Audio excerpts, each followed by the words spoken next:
Baghdad was the jewel of the world, a city of poets, scholars, libraries, and light. For 5 centuries, its knowledge shaped civilization. But in 1258, a storm rose from the east. Hulagu Khan, grandson of Genghis, marched with an army built to erase empires. No mercy, no negotiation, only annihilation. When the Mongols reached the Tigris, the caliphate stood unprepared, and in just 7 days, the greatest city on earth would collapse under fire, steel, and fury. This is the true story of the siege that ended an age and changed the world forever. Part 1. The Mongol Storm Rises. The Mongol Empire rose faster than any civilization in history. In a single generation, Genghis Khan transformed scattered steppe tribes into an unstoppable machine of conquest. His descendants continued his mission with the same ruthless efficiency, stretching their empire across Asia, the Middle East, and deep into Eastern Europe. By the 1250s, only a few major powers remained unconquered, and one of them was the Abbasid Caliphate. Baghdad had once been the brightest star in the Islamic world. During the Golden Age, its scholars mapped the heavens, developed algebra, preserved ancient Greek thought, and filled vast libraries with knowledge unmatched anywhere else on earth.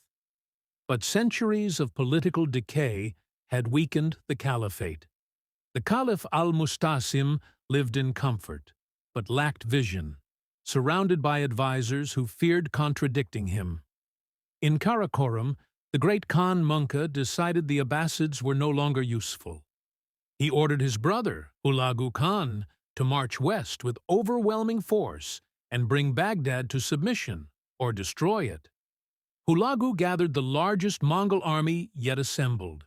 Elite cavalry, catapults from China, engineers, Persian infantry, and Armenian allies. Everywhere he went, cities surrendered or were wiped off the map. Rumors of his approach caused panic across the Middle East, but in Baghdad, the caliph believed the Mongols would not dare attack the capital of Islam. He underestimated the storm that was coming. Part 2. The siege begins.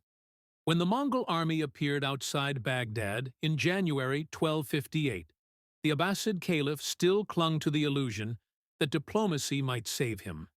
He sent envoys with gifts, apologies, and desperate promises. The Mongols executed the envoys, sending their bodies back as a message: no negotiation, no mercy. Only then did the caliph attempt to rally an army. But the Abbasid realm was a shadow of its former strength. Rival factions argued. Commanders distrusted each other. Hulagu's forces surrounded the capital with terrifying discipline.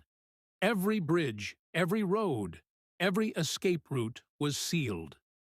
Engineers diverted the river, creating floods that crippled Baghdad's defenses. They assembled monstrous siege engines, mangonels so powerful they could launch stones heavier than an ox. On January 29th, the bombardment began, and it did not stop. Day and night, stones smashed into towers, ripping apart walls and roofs. Firepots crashed through the city, igniting markets and homes inside Baghdad. Chaos spread. Food dwindled. Fires raged. In desperation, the caliph sent out his elite cavalry to break Mongol lines. They barely left the gates before they were surrounded and slaughtered.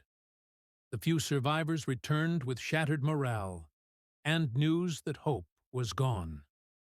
After 12 days of unending bombardment, a section of the southeastern wall crumbled. Hulagu issued the order. The final assault began. Baghdad's defenses collapsed, and the Mongols surged into the city. Part 3. The Fall of Baghdad. On February 10, 1258, the Mongols flooded into Baghdad. What followed remains etched in history as one of humanity's darkest tragedies. Hulagu Khan had no intention of sparing the city. Baghdad was to be an example, a warning carved in blood and fire.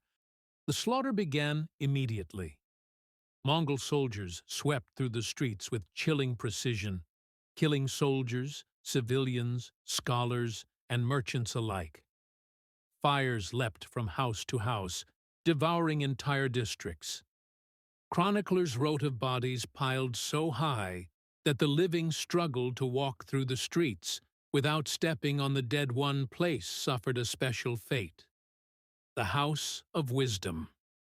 For centuries, it had been the beating heart of the Islamic Golden Age, preserving the knowledge of Greece, Persia, India, and the Muslim world. The Mongols destroyed it utterly. Manuscripts were torn, thrown into the Tigris, and trampled underfoot. Witnesses swore the river ran black for days from the ink of countless lost books. Meanwhile, the caliph al-Mustasim was captured, so they bound him in carpets and trampled him beneath the hooves of horses, a symbolic execution marking the end of the Abbasid dynasty. The death toll remains debated. Some say 200,000, others nearly 1 million. Whatever the number, Baghdad, once the jewel of the world, was reduced to smoking ruins.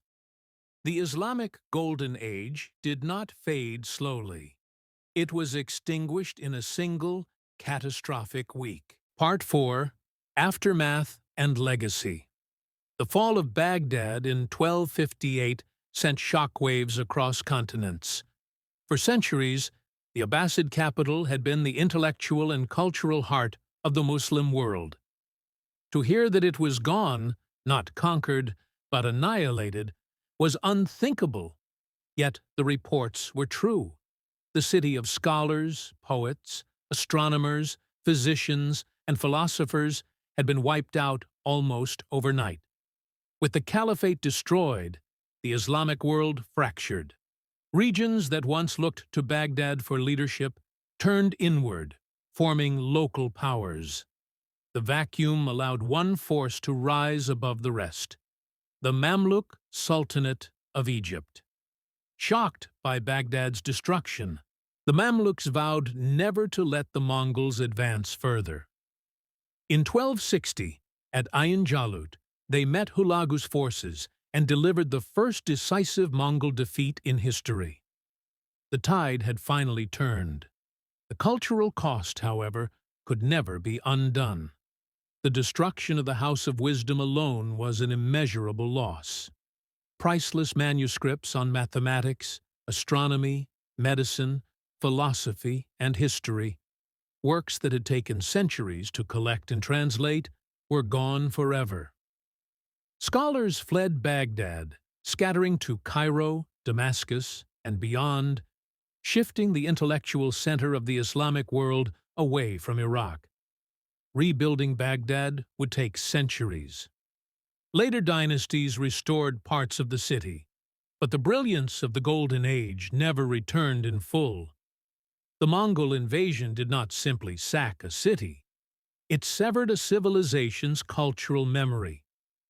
Even today, historians speak of 1258 not just as the fall of a city, but as the end of an era.